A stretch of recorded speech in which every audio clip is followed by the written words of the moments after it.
Capítulo 2. El cómo le pertenece a Dios. Cuando hemos orado, y hemos estado luchando por un número de años, sin poder ver la manifestación de nuestras oraciones, puede ser algo muy desalentador y desgastante para nuestra fe. Nuestra frustración puede llegar a causarnos que ignoremos a Dios cuando Él se presenta con la respuesta. Como resultado de esto, no recibimos aquella cosa por la cual hemos estado creyendo, e incluso hemos rogado a Dios por ella. Solo ponte a imaginar esta situación. Tú vas a un lote de autos a preguntar acerca del carro de tus sueños. Ahí, en el lote de autos, se encuentra el carro que tú has imaginado y que has esperado por tanto tiempo. Sin titubear, corres al vendedor para ver si calificas para el financiamiento y que puedas comprarlo. De repente, el dueño del lote de autos se te acerca y te da noticias extraordinarias. En celebración a nuestro 50 aniversario yo te voy a regalar este automóvil. Tú no nos debes ni un centavo. Es todo tuyo. Puedes llevártelo a tu casa hoy mismo. En lugar de regocijarse y darle gracias por el regalo, tú comienzas a discutir con él, rehusas aceptar el automóvil, y te alejas con las manos vacías. Tan ridículo como suena este escenario, esta es la forma como muchos de nosotros tratamos a Dios, sin darnos cuenta. En lugar de recibir sus bendiciones, y en lugar de alabarlo por ellas, prácticamente, nos ponemos a discutir con Dios, acerca de por qué le tomó tanto tiempo darnos la respuesta, o si acaso el regalo es real esta vez, o por qué nos lo dio en la forma en que lo hizo, y muchas otras cosas parecidas a estas. Peligros de mal entender la oración en la Biblia. Existen gentes que nunca reconocieron a Jesús por quien Él era, o que lo rechazaron. Las siguientes ilustraciones tienen implicaciones para nosotros el día de hoy. La gente pierde las respuestas a sus oraciones, porque ellos siguen fallando en reconocer cómo Dios está obrando, o porque ellos rechazan las respuestas de Dios, simplemente porque no están llegando en la forma en que ellos las quieren. Fallar en reconocer la respuesta de Dios en el comienzo de su ministerio, mientras que Jesús se preparaba a predicarle a una larga multitud, él pudo notar dos barcos vacíos. Muy cerca, los pescadores estaban lavando sus redes. Jesús se subió en uno de los barcos, el cual pertenecía a Simón Pedro, y le pidió que se separara de la tierra un poco. Lucas 5:2.3. Todo lo que el Señor hace es por una razón. Muchas veces, las instrucciones que nos ha dado Dios no son solo para nosotros mismos, sino también para bendición de otros. Esta es una razón por la cual es tan importante que nos adhiramos a sus mandamientos sin preguntar. Jesús le dijo a Pedro que sacara el barco de tierra, y estaba a punto de ocurrir una bendición. La gente que se había juntado podía escuchar las palabras de vida que salían de Jesús, las cuales provenían de Dios. Entonces, y sentándose, enseñaba a las multitudes desde la barca. Lucas 5:2.3. Parece que cada vez que Jesús se sube a bordo, suceden muchos milagros. Sin embargo, Pedro, por poco permitió que su frustración debida a sus circunstancias naturales, le hiciera perderse la bendición espiritual que Dios tenía preparada para él. Cuando terminó de hablar, dijo a Simón: «Sal a la parte más profunda, y echad vuestras redes para pescar». Respondiendo Simón, dijo: «Maestro, hemos estado trabajando toda la noche, y no hemos pescado nada, pero porque tú lo pides, echaré las redes». Lucas 5:2.45. Pedro estaba contradiciendo a Jesús por medio de decirle: «De hecho, tú quieres que vayamos a pescar, pero nosotros somos unos pescadores muy experimentados. En toda la noche ya hemos estado afuera, y no hemos pescado nada. Yo no sé la forma en que tu consejo nos va a beneficiar». Tal vez solo para probar su punto, Pedro decidió hacerle caso a Jesús por medio de echar una de las redes. Debes notar que Jesús le había dicho que echara las redes plural, pero Pedro echó solo una red. Tú tal vez estés diciendo que la fe de Pedro se había hundido hasta el fondo del mar, y que los otros pescadores estaban muy cansados. Después que ellos ya habían comenzado a lavar sus redes, se presenta Jesús, pidiéndoles que echen las redes otra vez hacia el fondo del mar. La solución de Pedro era obedecer solo una parte del mandamiento de Jesús. Cuando comenzamos a ver a Jesús como una inconveniencia, o cuando le obedecemos solo con la mitad de nuestro corazón, es entonces cuando comenzamos a perder parte de la más grande pesca que la vida tiene para nosotros. Y cuando lo hicieron, encerraron una gran cantidad de peces, de modo que sus redes se rompían. Entonces hicieron señas a sus compañeros que estaban en la otra barca, para que vinieran a ayudarlos. Y vinieron, y llenaron ambas barcas, de tal manera que se hundían. Al ver esto, Simón Pedro cayó a los pies de Jesús, diciendo: «Apártate de mí, Señor, pues soy hombre pecador». Y lo mismo les sucedió también a Jacobo, y a Juan, hijos de Zebedeo, que eran socios de Simón. Y Jesús dijo a Simón: «No temas, desde ahora serás pescador de hombres». Lucas 5 2.68, 10. Jesús siempre tiene una visión más grande en mente de lo que nosotros podemos ver. Él es poderoso para hacer todo mucho más abundantemente de lo que pedimos o entendemos, según el poder que obra en nosotros. Efesios 3:20. Pedro no estaba preparado para recibir la bendición que Jesús quería impartirles. La red física se rompió, porque no podía contener la abundancia de las bendiciones de Dios. Sin embargo, a Pedro le fue dada una bendición mucho más grande, un llamamiento sobre su vida que iba a incluir una abundancia de almas, entrando al reino de Dios, a medida que Pedro aprendió a obedecer a Jesús, y a vivir de acuerdo a los caminos de Dios. ¿Qué harías tú, si Dios te provee la respuesta que tanto has deseado secretamente en forma instantánea? ¿Te pondrías a discutir con Él? ¿Podrías reconocer el hecho de que te ha dado tu respuesta? Le darías las gracias, y lo alabarías por ello. Aparentemente, Pedro aprendió de esta experiencia con Jesús. Sin embargo, considera el siguiente relato del libro de Mateo. Y los discípulos, viéndole andar sobre el mar, se turbaron, y decían: «Es un fantasma». Y de miedo, se pusieron a gritar. Pero enseguida Jesús les habló, diciendo: «Tened ánimo, soy yo. No temáis». Respondiéndole Pedro, dijo: «Señor, si eres tú, mándame que vaya a ti sobre las aguas». Y él dijo: «Ven». Y descendiendo Pedro de la barca, caminó sobre las aguas, y fue hacia Jesús. Pero viendo la fuerza del viento tuvo miedo, y empezando a hundirse gritó, diciendo: «Señor, sálvame». Y al instante Jesús, extendiendo la mano, lo sostuvo y le dijo: «Hombre de poca fe, ¿por qué dudaste?». Cuando ellos subieron a la barca, el viento se calmó. Entonces los que estaban en la barca le adoraron, diciendo: «En verdad eres Hijo de Dios». Mateo 14 y 26-33. La respuesta a nuestras oraciones puede aparecerse en una forma que tú no estás esperando, pero tú nunca debes tener miedo de recibirla. En esta ocasión, el único que tuvo suficiente fe para recibir fue Pedro, que se atrevió a salirse de las reglas a que estaba acostumbrado, para caminar en el agua junto con Jesús. Aún entonces, él comenzó a dudar, cuando vio sus circunstancias naturales, en lugar de ver a Jesús. Debes cobrar ánimo. No tengas miedo de recibir tu milagro de Dios, cuando éste se te presente. Rechazando la respuesta de Jesús, algunas gentes reconocen cuando Dios obra en medio de ellas, pero ellos rechazan la bendición de Dios, porque no les gusta la forma en que Dios está obrando. El obispo Blomer cuenta acerca de una mañana muy hermosa del domingo, cuando él había sido llamado a predicar en un servicio, donde miles de personas ansiosas estaban esperando ansiosamente recibir una palabra de Dios. Un solista pasó al micrófono a cantar una selección antes de la predicación.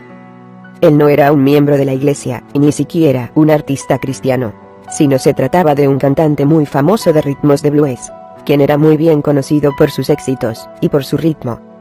A medida que se acercó al púlpito, él dio un testimonio asombroso del poder de Dios para sanar y para liberar, y entonces le explicó a la multitud que él necesitaba desesperadamente una palabra de Dios. A medida que él abrió su boca para cantar, la atmósfera de inmediato comenzó a cambiar. La gente estaba llorando, moviendo sus manos, clamando a Dios en una rendición total. No existía duda acerca de ello.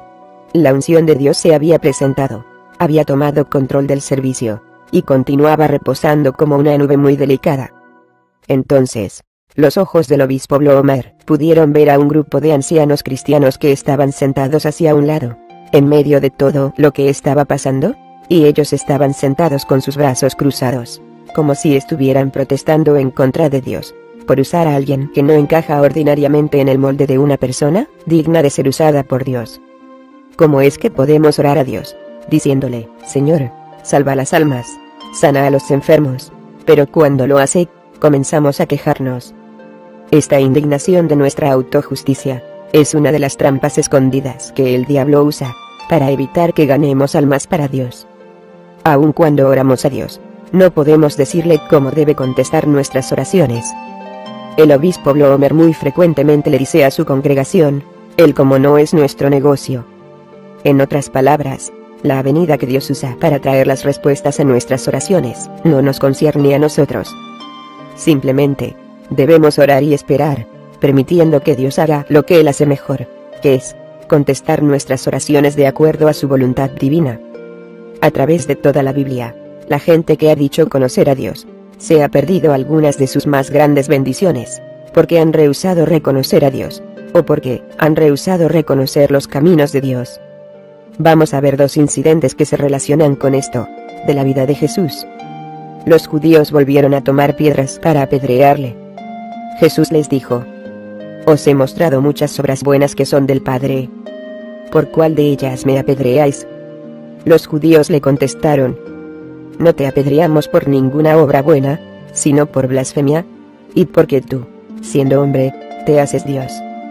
Juan las 10:31 a 33, la reacción que tuvieron en contra del ministerio de Jesús, así como la reacción que tuvieron en contra de él, pueden ser resumidas en la declaración que hizo el apóstol Juan.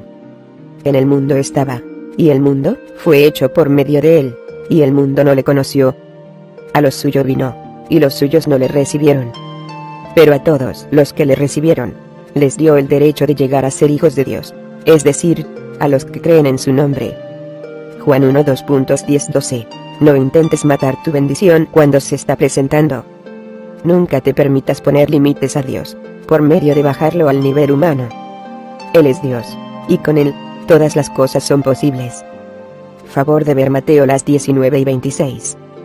Los judíos buscaron apedrear a Jesús por una supuesta blasfemia cuando, de hecho, ellos fueron los que blasfemaron en contra de él. Ellos incluso acusaron a Jesús de tener un demonio. Favor de ver Juan las 10:20. Aquel que había estado echando fuera demonios, ahora estaba siendo acusado de ser maligno, y de estar siendo poseído. Esta es la razón por la cual Jesús respondió: si no hago las obras de mi Padre, no me creáis. Pero si las hago, aunque a mí no me creáis, creed las obras, para que sepáis y entendáis que el Padre está en mí, y yo en el Padre. Juan las 10:37-38. Hoy en día, la gente sigue rechazando a Jesús, y siguen intentando apedrearlo. Nuestro método contemporáneo de apedrear a Jesús, parece ser a través de los medios de comunicación. Cualquier cosa que sugiera remotamente el nombre de Jesús, de inmediato es atacado muy frecuentemente. Pero la vida y las obras de Jesús hablan por sí mismas. ¿Cómo es que reaccionamos ante Él? Cada uno de nosotros somos responsables por nuestra respuesta a su obra en nuestra vida. Debemos dejar de apedrearlo a través de la duda y de la incredulidad, mientras que Él está intentando bendecirnos con las respuestas que necesitamos. El segundo incidente de la vida de Jesús tuvo lugar después de su arresto.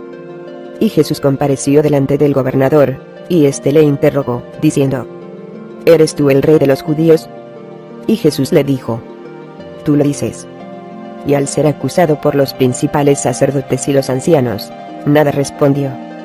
Entonces Pilato le dijo: ¿no oyes cuántas cosas testifican contra ti? Y Jesús no le respondió ni a una sola pregunta, por lo que el gobernador estaba muy asombrado. Mateo las 27:11-14. Tal vez el rechazo más monumental de Jesús se encuentra ilustrado en los diversos incidentes que llevaron a la muerte de Jesús. Los líderes políticos y religiosos que condenaron a Jesús, nunca aceptaron quién era Él realmente. A través de todas estas escrituras, una cosa queda muy clara: que Jesús nunca discutió. Él simplemente declaró los hechos, y siguió haciendo los negocios de su Padre Celestial. Debes notar que Él nunca negó quién era, a fin de salvarse a sí mismo, pero de la misma forma, Él nunca permitió que la ignorancia de la gente le impidiera poder bendecirlos. Al contrario, fue el rechazo de ellos en contra de Él, el cual en muchas ocasiones hizo que se perdieran sus bendiciones y sus obras milagrosas. Favor de ver Marcos 6:2.16. Nunca vas a recibir los beneficios de la oración, si constantemente te estás rindiendo en las cosas de Dios. Cuando te rindes en las cosas de Dios, a final de cuentas, te estás rindiendo contra ti mismo. Porque sin Dios, tú te encuentras inútil para suplir las verdaderas necesidades en tu vida, y para pelear en contra de los ataques demoníacos que vienen a atacarte, así como para poder evitar todas las distracciones que están buscando obstaculizar tus oraciones. ¿Estás listo para recibir las respuestas a tus oraciones?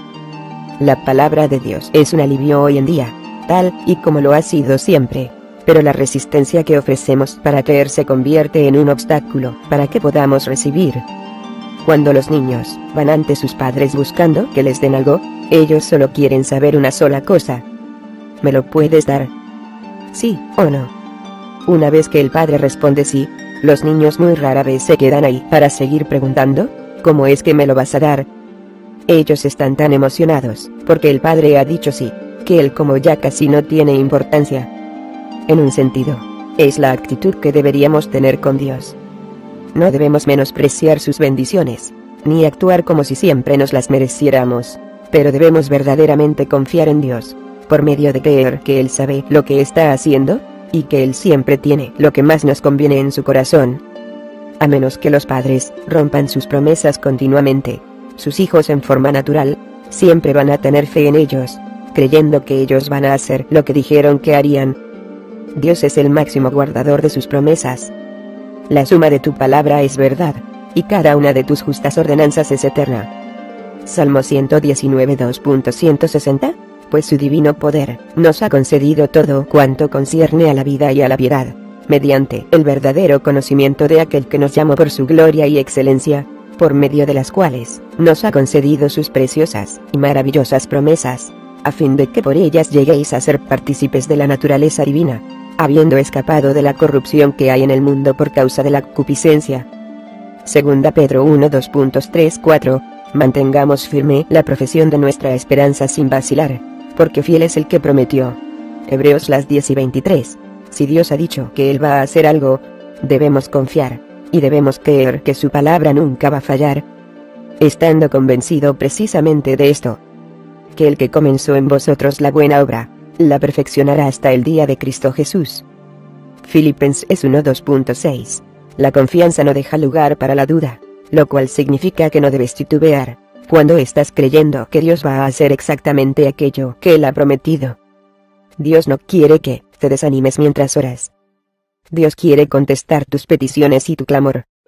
Sigue teniendo comunión con Él, aprende a conocerlo, y a conocer sus caminos, obedeciendo su palabra, y observa la forma en que Él va a obrar en tu vida.